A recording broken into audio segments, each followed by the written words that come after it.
আপনি এখন মারা গেলে মানুষ আপনার মোবাইলে চেক করে দেখবে এটাতে গান আছে, সিনেমা আছে। গান সিনেমা মোবাইল থেকে ডিলিট করে দেন, তওবা করেন।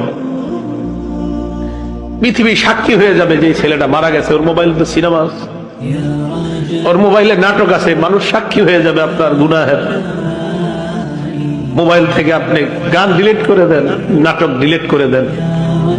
বন্ধুরা চাপ দিয়ে আমারে ফেসবুক খোলাইছিল, আমারে ফেসবুকে ইসলামী লেখালেখি করতাম।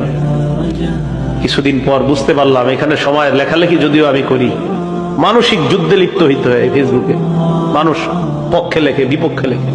পার্মানেন্টলি আমি ডিলিট করে দিচ্ছি, আমার কোনো ফেসবুক নাই। আমার জীবন কি চলে না বলেন? চলে, আগের চেয়ে ভালো চলতেছে।